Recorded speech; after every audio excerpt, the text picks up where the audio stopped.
Bugün sizler için dışı çıtır çıtır, içi yumuşacık muhteşem çubuk simit tarifi hazırladım. O zaman lafı hiç uzatmadan bu muhteşem güzel simit tarifimizin hemen yapım aşamasına geçelim. Hamurumuz için ilk önce yoğurma kasesine 1 su bardağı ılık su, 2 su bardağı ılık süt ekliyorum.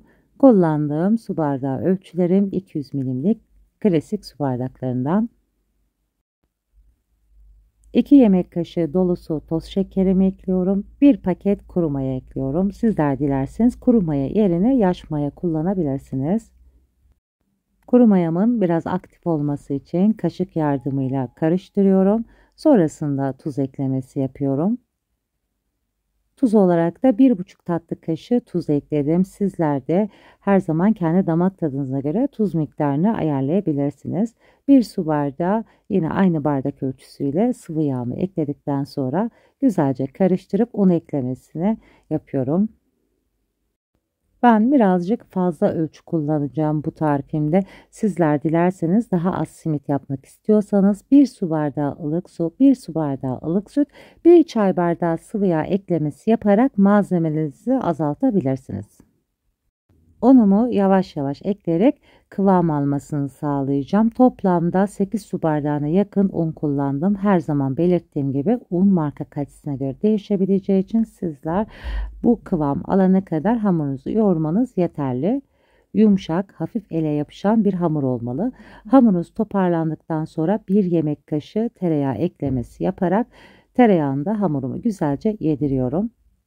Tereyağı yerine katı yağ, margarin de kullanabilirsiniz ama her zaman tabii ki lezzet ve sağlık açısından tereyağı kullanmanızı öneririm. Hamurunuzu çok sert yapmamaya özen gösterin. Bu kıvam olması yeterli. Hamurumun üzerine güzelce kapatıyorum ve bu şekilde 1 saat mayalanmaya bırakıyorum. Mayalanan hamurumun ilk havasını yoğurma kabında bu şekilde çıkartıyorum. Yoğurma kasesinde ilk havasını çıkartmış olduğum hamurumu tezgahımın üzerine alıp sonrasında güzelce hamurumu toparlıyorum. Gördüğünüz gibi hamurum çok güzel kıvamlı ve yumuşak oldu. Hamur kesme aparatımla bezelere ayırmış olduğum hamurumu istediğim büyüklükte ayarlayarak bezeler yapıyorum. Bezelerimi mandalina büyüklüğünde yapacağım. Çubuk simitlerimi çok fazla büyük yapmayacağım. Sizler de dilerseniz benim gibi bu şekilde yapabilirsiniz. 14 adet beze elde ettim. Bezelerimin bir kısmını servis tabağına alarak üzerini kapatıp kenarda kurumamasını sağlayacağım. Ben de bu arada bezelerimi güzelce elimle bastırarak tezgahımda uzun şeritler yapıyorum.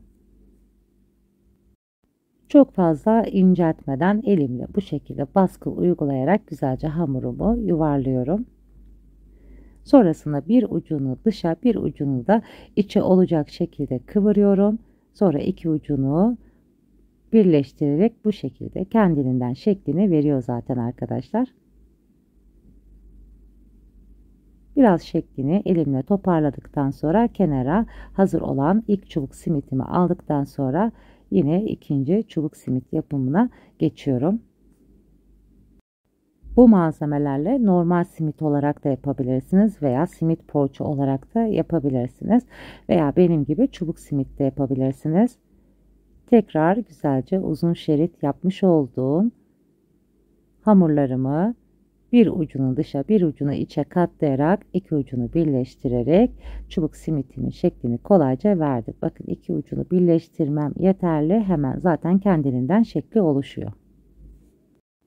Bütün bezelerim bitene kadar aynı işlemi devam ederek çubuk simitlerimi hazırladım.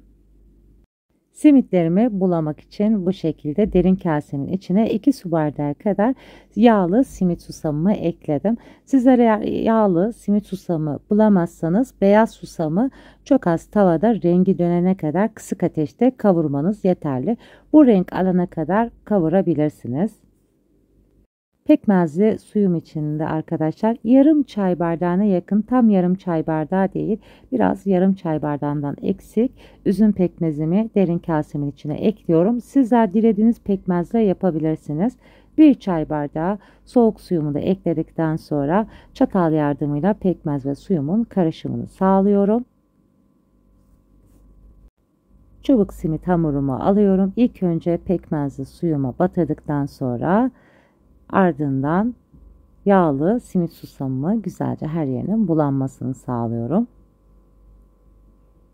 Sonrasında yağlı kağıt serilmiş olan tepsime çubuk simitimi yerleştiriyorum. Aynı işlemi tekrardan çubuk simit hamurumu pekmezli suya batırıyorum ve tabii ki fazla suyunun birazcık arınmasını sağladıktan sonra yağlı susamımın üzerine güzelce her yerinin bulanmasını sağlıyorum. Çubuk simitlerimizi güzelce susama buladıktan sonra yağlı kağıt serilmiş tepsime yerleştirdim. Benim zamanım olmadığı için tepsi mayası yapmadım. Sizler dilerseniz üzerine temiz bezle örtüp 15-20 dakika tepsi mayası da yapabilirsiniz. Önceden 5 dakika ısıtmış olduğum 200 derecelik alt üst fanlı ayarda simitlerimi pişirmeye fırınıma koydum.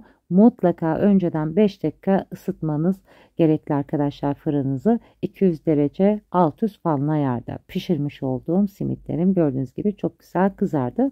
Benim fırınımda yaklaşık 35 dakikada pişti. Tabii ki sizlerin fırınıza göre bu süre değişebilir. Hemen sizlere yakından da simitlerimi göstermek istiyorum. Dışı çıtır çıtır, içi yumuşacık oldu. Gerçekten çok güzel oluyor arkadaşlar. Dışarıdan hiç almanıza gerek yok. Evinizde daha az malzemelerle gördüğünüz gibi 2 tepsi simit yaptım. Çocuklarınızın beslenmesi için de bu güzel tarifi deneyebilirsiniz. Kanalıma hala abone değilseniz abone olmayı, daha güzel tariflerden haberdar olmak için zil sesini açmayı unutmayın. Bu sayede başka güzel yeni tariflerimden anında haberdar olabilirsiniz. Videomu buraya kadar izlediyseniz kanalıma destek olabilirsiniz. Şimdiden deneyip yapacak olanlara afiyet olsun. Başka güzel tariflerde görüşmek üzere. Hoşça kalın, sağlıcakla kalın.